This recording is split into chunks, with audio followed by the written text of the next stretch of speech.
Just hours after Floyd Ray Roseberry was taken into custody by police, Republican Mo Brooks released an incredibly brain-dead statement sympathizing with the guy who nearly set off a bomb in Capitol Hill. Here's what he said. Quote, although this terrorist motivation is not yet publicly known. Oh, he actually said terrorist for once. Oh, that's interesting.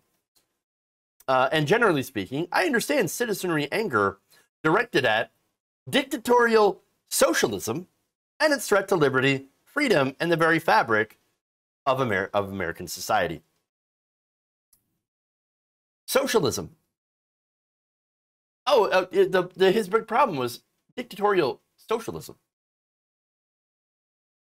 That's what Mo Brooks gets out of this. Wow. Okay. I mean, I guess for him, it's like, oh, yeah. Oh, I understand. I mean, I'd want to do a terrorism, too, if I found somebody could get free healthcare. Yeah, socialism. Yeah. If we actually had a democratic workplace and actually took home our fair share of the labor, the money from the labor, I mean, I wouldn't want to live in that system. Yeah, I'd definitely do something drastic. Really? Really? Come on. Brainlet. What a fucking brainlet. Not a smart person. But there's more. He added, quote, the way to stop socialism's march is for patriotic Americans to fight back in the 2022 and 2024 election. All right. So, look, I pointed out in a previous segment that the guy was radicalized by nonstop right-wing propaganda. It's all over his Facebook page. He enjoyed, Donald Trump and these far-right pages. And, this propaganda spread by Fox News, OAM, Newsmax, Donald Trump, Trump Jr., et cetera, et cetera. And that informed his views. He hated immigrants. He hated transgender Americans. No doubt. He was a total chud. The first and only person he voted for, Donald Trump. But here's the thing. He also had a problem with the American healthcare system. And not a lot of people are talking about this. Okay? Not a lot of news outlets that are covering this have really mentioned his issues. Most of his live stream, or I should say a lot of his live stream, actually involve ranting about how healthcare is unaffordable. Now, U.S. Capitol Police Chief J. Thomas Manger said in a press conference on Thursday, quote, we do know Mr. Roseberry has had some losses in the family. I believe his mother recently passed away. And of course, there are details of that.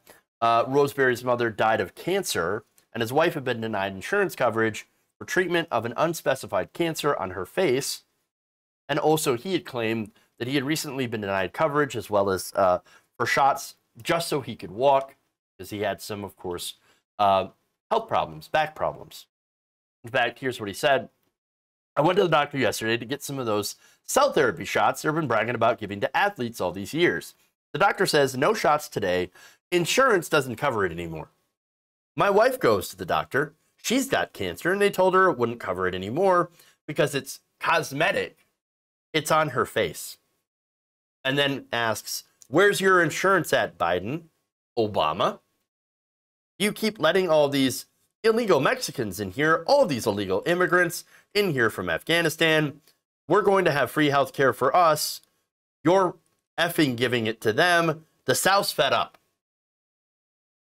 He literally just called for free health care. Now, of course, he's wrong about undocumented immigrants. They don't actually generally get health care. And he's also wrong about where they're coming from. They're actually coming, a lot of migrants are coming from Central America as a result of the drug war. And it's usually because they're refugees coming from those areas. A lot of unaccompanied minors as well. But of course, if you watch conservative media, they're all Mexicans.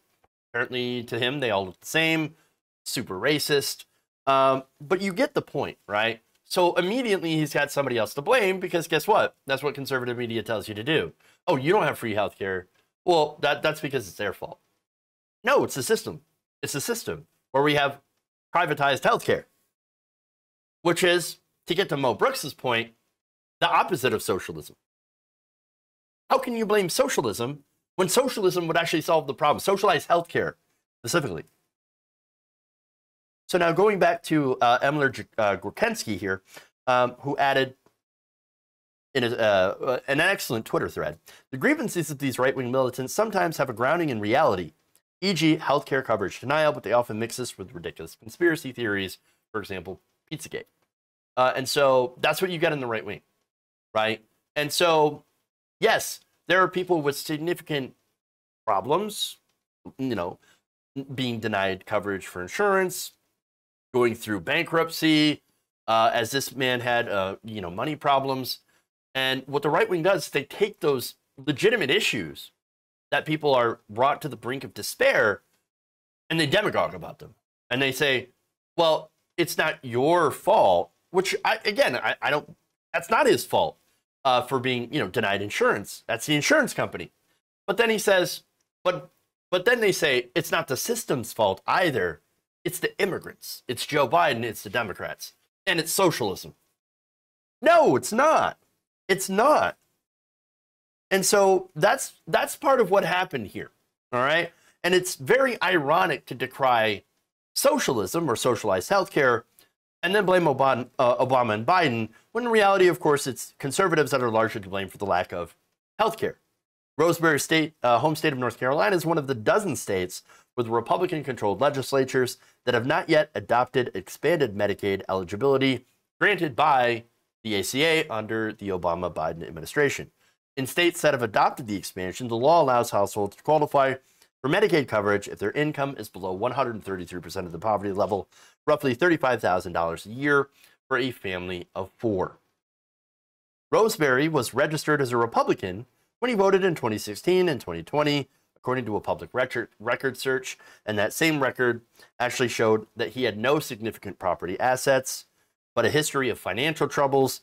Court records showed that he filed for Chapter 13 bankruptcy back in 1998, which establishes a payment plan for unpaid debt, and then Chapter 7 bankruptcy in 2000.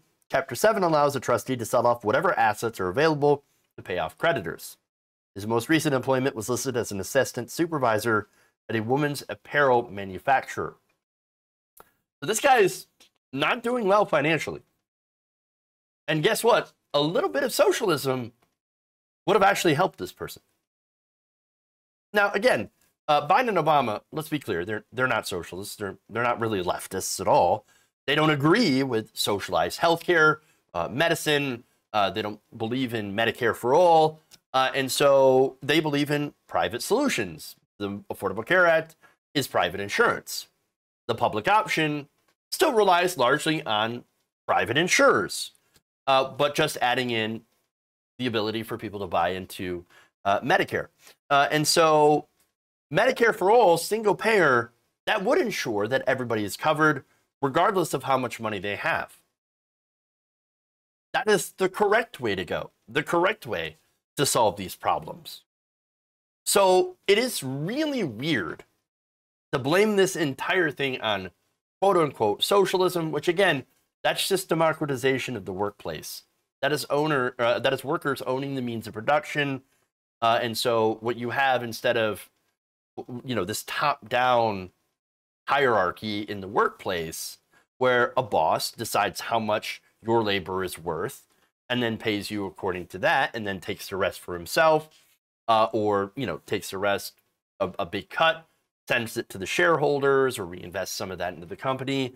But they get to decide that at the very top. That's the model that we have now, which is incredibly dictatorial. With socialism, it's everybody, all the workers gets together and they have a quorum and they make the decisions of how much share of the profits of the labor will go to them and how much will be reinvested back into their own business to make that business a little bit better. And so that's socialism, owning the means of production. And by the way, what might be interesting is like maybe a hybrid model. And I was kind of thinking about this earlier. So if you have, not to get off in too big of a tangent here, but like have a system where you have, again, worker owners, but you still have a limited role for investors, Whereas the worker owners say, okay, we're going to come together and we're going to vote to see how much, if you invest in our business, how much of a return on investment we'll grant to you for investing in this business. And again, I don't see how those things could be mutually exclusive in an actual socialist system. But that would be an interesting idea as well. So anyway, that said, we could use a little bit more of that, because right now it's big corporations and privatization that leads to a lot of these problems with lack of access to healthcare itself, because they don't have insurance. They can't get the healthcare that they need and that they should have for being alive. Again, healthcare is a human right. One more thing here. Okay, so now I think that people like Mo Brooks were much more of a motivating factor for this person's attempt at a terror attack. That ended up being pretty ham-fisted. As historian Kevin Cruz commented on Twitter, quote, "It seems like Roseberry was motivated by the irresponsible idiots who keep insisting that the 2020 election was rigged." Hey, do you know anyone who might fit that description? Interesting. Now, Brooks, of course, had been spreading around the big lie that Joe Biden had lost the 2020 election and only won as a result of voter fraud. And so that is something that Roseberry echoed in some of his rantings as well. Later on, Mo Brooks, while wearing a bulletproof vest for some odd reason, what was he expecting? Violence? Very strange. But he gave a speech to the crowd at the Stop the Steal rally on January 6th that preceded the Capitol insurrection attempt, in which he directed Donald Trump supporters to, quote, "start taking down names and kicking ass." Now being looked into incitement. But no, as far as Mo Brooks is concerned, he says, nothing to see here. No. It's all the socialism's fault. Yes, that's it. That's the ticket. Please don't ever look at me. Don't look at my rhetoric. Evil socialism, socialism. And he's using that, of course, as a Pavlovian dog whistle to all the people that have been propagandized on the right to think of socialism as jackbooted thugs coming and stealing all your stuff and giving it to undocumented immigrants and poor people or black people. And that seems to be the fear in a lot of conservatives' eyes. But it's not anywhere near the truth. And the sad thing, unfortunately, is the hogs are going to eat it right up with the rest of the slop they're served on cable news.